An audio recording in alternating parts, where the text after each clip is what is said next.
My name's Dorothy Mayhew, and here with me in the studio today is Troy Henikoff. Troy has quite a few years of experience starting, running, and advising early technology startup companies, among other things. He is presently working with Techstars Chicago as managing director, I believe. Mm-hmm. He has worked historically with companies like SurePayroll and OneWed and Jellyvision. You are also, I believe, a teacher as well. Mm-hmm. Are you teaching at Northwestern? And also a coach. Troy, thank you for coming in today. Sure. Thanks for having me. When a new business is kicking off in any country, a lot of the questions and a lot of the challenges are the same. So at a certain point, you have grown your business. You have your idea. You've taken it to a certain level. And you need support to move to the next level. That range of support can be incredibly confusing. Could you give us a short synopsis of what a startup acceleration program entails, which is something that Techstars Chicago runs? What are the advantages to putting a company through a startup acceleration program? Sure, so I'll use my definitions. Everybody has their own subtle little definitions of incubator. I think of an incubator as a place that typically is very entrepreneur-friendly in terms of lease terms, how much you pay, how long you have to commit for. You're not signing 3-year leases. Typically a lot of flexibility. I have 2 people today. I could add a third next week, and I would just pay an incremental amount. If it doesn't work out, I can stop paying tomorrow and be done. Very flexible. Sometimes they have other support people around them. There's probably someone who knows a little bit of marketing who's there somewhere. There's someone who knows a little bit about finance. They can connect you to various people, service providers, lawyers, accountants, etc. But it's really just a place for you to incubate your business, to grow the business in a comfortable environment that is entrepreneur-friendly, where you don't have to go sign a long-term lease in an office by yourself with no support network. Very, very different from an accelerator. And those 10 companies that we accept go through a 90-day boot camp, for lack of a better term, boot camp for startups. So it is a cohort group that is going through in sequence a series of steps and things that we do around mentorship, around education, around learning how to present and deliver your presentation for the business, that ends and culminates with what we call Demo Day. And Demo Day in Chicago, we rent out the House of Blues, which is this wonderful music venue, and it is packed with investors, literally 500 investors, standing room only, and each of the 10 companies gets on the main stage and has 10 minutes to pitch their business. So an accelerator is this really intense time where you are so focused on what you are doing and getting incredible amounts of outside help. So I mentioned mentorship. We had 189 mentors last year who did 550 plus meetings, one-on-one meetings with our companies in the month of June alone.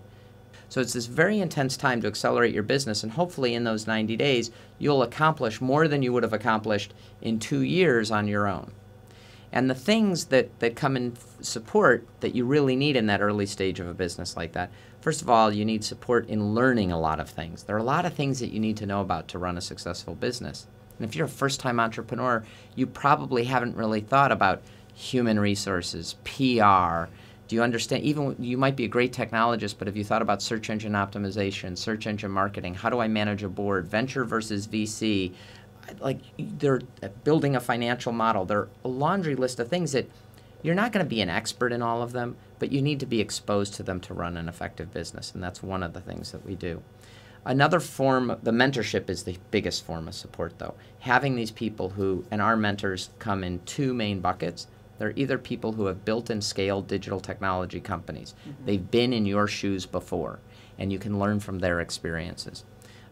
Or they're people who actively invest in early-stage digital technology companies. In our accelerator, they get $18,000 in seed capital, another $100,000 in convertible debt, so they have a little bit of cash to work with so that they can do a little bit of marketing. They can, this is a full-time job. This is an 80-hour, 90-hour week job, so you got to quit your day job. You have to be able to pay the rent and eat some peanut butter and jelly and ramen noodles.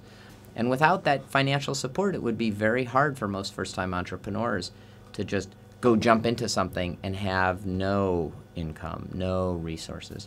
And then, of course, our hope is that most of them that are seeking financing will get financing, whether that's angel or venture. So in the last 4 years, the 40 companies that have gone through our program have raised close to $45 million in venture capital and angel. What you have described is a fantastic set of opportunities, set of connections. There's discussion of a lot of funding around these programs, and there's discussion of a lot of people.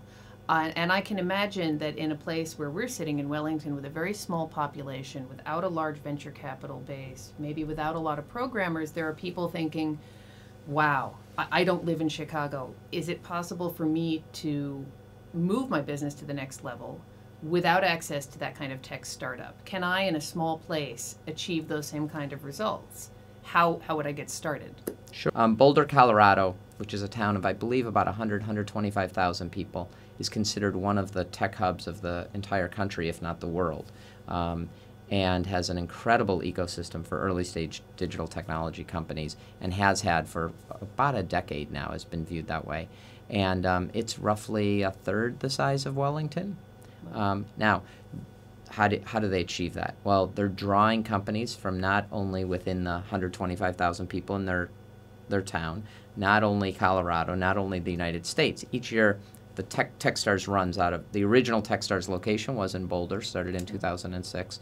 And each year, there are companies not just from around the country, but around the world. So international companies come in as well. So we are looking to get the 10 best companies we can. We don't care where they come from. What we care is, do we get the best companies we can? We'd love them to stay in Chicago for the Chicago program. I'm sure Boulder would like them to stay in Boulder. And a fair number do, actually, because they've built a network there. And the most valuable thing you get out of this program, besides the learning, is the actual network, the people who you can turn to and will help you as you move forward. In your career, there have been failures. How those failures fit into how you perceive business startups, how it's helped you, how it's hindered you. Because you spoke a lot about the successes of Techstars Chicago, but Sure. Obviously not every idea is meant to sell. No. And so I've had a number of failures myself. I think of every failure as a learning experience towards an eventual success. I do believe that I learn more from my failures than my successes. And it's an interesting thing in a culture with investors, particularly in startups. Investors would love everything they invest in to be successful, because that's why they're doing it, is to get a return. And so sometimes there's a little bit of pressure from the investment community that, you know, I don't want to back this guy. He failed or she failed and in the last one. And I think that's a big mistake. I think that if you look at the process of building a business, and frankly the process of life, as a series of experiments, and you're literally, there's a term we use in software development, A/B testing. 2 versions of the website, let's see which version gets a higher conversion rate. We don't know, let's let the data tell us. And your entire process of building a business should be a series of experiments, and you should be figuring out which branch works better than the other, and obviously always taking the better branch. They're a series of little failures, but you're learning from each one. And one of the things that we're fighting with in Chicago, it's an exaggeration to say fighting, but one of the things we're wrestling Challenged by in Chicago is there is some perception in the community that failure is bad. And sure, if you have a huge financial failure, it can have negative impact, but we really need to look at it as the process of building a business will have lots of little failures, and that we learn, as long as we learn from each one, we're growing and being better. I like the idea of thinking of them as experiments instead of failures. Software and technology is really pushing the boundaries of protection and legislation. There's some very big questions in the United States and in New Zealand about how you protect property. I would imagine that when companies are coming to Techstars Chicago, there is a tension between the entrepreneur wanting to keep a close hold on their idea or their invention, and Techstars needing to really be able to dig into that information and work with them very closely. One of the biggest fallacies in entrepreneurship that people have from the outside is that the idea is where the value is. I have this great idea. How do I sell it for millions of dollars? And the reality is that the idea really is worth almost nothing. Execution is where the value is. So Google wasn't the first one with the idea of a search engine. They just did it better than anybody else, right? eBay wasn't the first one with the idea of an auction site. They just did it better than anybody else. And you see this repeated over and over and over again. The idea has almost no value. And so what we have learned over years, and when I say we, I mean the entrepreneurial community in general as a whole, and I think you'll find this in most mature entrepreneurial communities, is that there's far more value to be gotten from sharing your idea, getting feedback, getting input, making it better, learning how to execute, learning what works in execution and what doesn't around it, and getting that feedback and getting to this point of what we call product market fit, getting the right product for the right market, then there is risk that somebody else is going to take your idea and run with it. And so the culture has become very much in most locations. So I'll speak to Chicago specifically. We work out of a co-working site called 1871. It's 50,000 square feet. It's roughly 5,000 square meters. And 450 entrepreneurs a day are working out of there.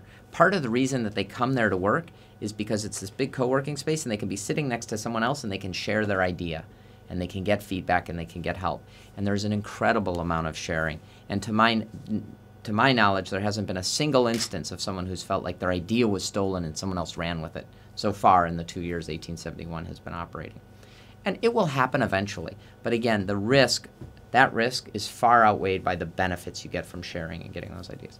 In terms of intellectual property itself, my personal views that is twofold. One is that we're trying to shoehorn new things like software, internet, into old structures, patent, copyright, trademark, trade secret. Some of them apply, some of them really don't apply. The idea that you can, I don't personally think that software should be patentable.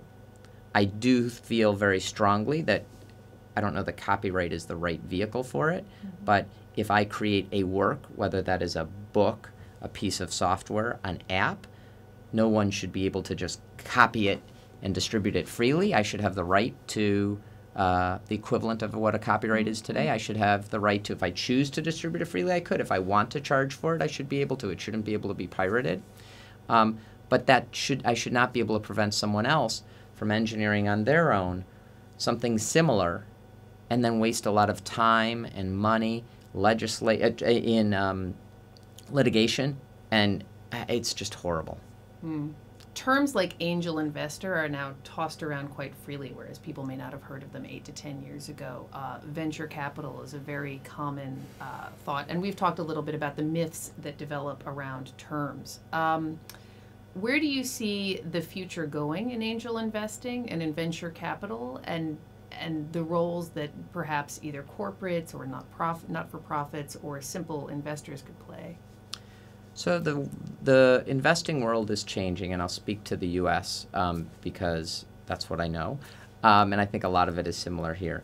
And it's changing in a couple of ways. The first way is that 10, 15 years ago, venture capital was a industry where you had people who had knowledge and relationships that they didn't necessarily share with others, and you had to go to the VCs to get capital. There weren't other routes. It wasn't very open. Deal flow, nobody knew whose deals were what. We have this magic thing called the internet, and the internet has created a tremendous amount of transparency, which I think is great. And so now it's much easier to see what's going on. As an example, there's a site called Angel List, angel.co, and Angel List is a place that people can go. I believe you have to be an accredited investor to get an account on Angel List, but it's free. And then companies are going there and posting when they're raising money. And so no longer does the venture capitalist hold exclusively this list of who's trying to raise money and be able to control those deals. It's much more transparent out in the public. There are a lot of angel groups that have popped up, and these are groups of like-minded individuals who want to make investments into early-stage companies. They use each other to help vet, to help balance the workload. Usually these are people who have a day job, they do something else, but they think helping companies would be interesting, investing would be interesting, so once a month we'll meet, we'll hear some pitches, maybe we'll make an investment. And there are a number of those popping up. In Chicago, I know of at least half a dozen angel groups that have 50 to 100 investors each in them. I know that I had dinner last night with one of the angel groups here in Wellington. Crowdfunding, though, I think is interesting. There are some businesses where it would make a lot of sense. If I were opening a pub or a restaurant in my local neighborhood, I think it would be a great way to get the capital for that, for a number of reasons. One is it would be easy, it would be fun, you'd have all your friends involved. The day you opened, you might have 25, 50 investors. They're going to each bring 5 or 10 of their friends. The place is going to be packed. There are all kinds of reasons it's great. However, digital technology startups, the next Twitter, Facebook, eBay, I really don't think is going to be funded that way. You need people who understand. You want your investors to understand the life cycle of a digital technology startup, which has its ups and downs, and be able to weather that. Additionally, the best deals are still going to go to the best venture capital firms that have the best reputation and the ability to really help these entrepreneurs. Venture capital isn't just about writing a check to an entrepreneur and leaving him alone. Typically, it includes having a board seat, not so much because they want to control, but because they want to help. They have connections. They have other portfolio companies. They know the best lawyers. They know the best marketers. They know the best accountants, and they can really help. And so if you have a great business that's getting a lot of traction and you have a couple of connections, you're going to get introduced to these great VCs, and you're probably going to take an investment from them over an investment from 50 or 70 or 100 people who don't really know much about what you're doing. You're going to have to answer questions from 50 people about why your month was a little below projections. I think there's going to be some adverse selection. I think the best deals are still going to go to the VCs, and I think that the people who are crowdfunded are going to may even eventually be perceived as it being a substandard way to fund your company.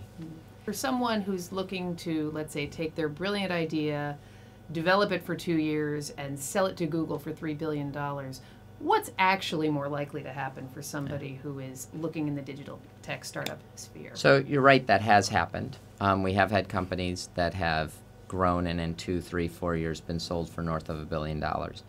It is far, far, far the exception. Actually, there was an article recently that referred to them as unicorns and had followed and traced the unicorns. Most of them, by the way, did take much longer than that, but there were a few that were short term. But if you went to the data and you looked at how many, literally over 1 million companies are started each year in the United States. Wow. And that's including small retailers, restaurants, everything. And of those million, let's say, did 2 get the type of acquisition you were talking about last year? 3? I mean, we hear about every one of those, right?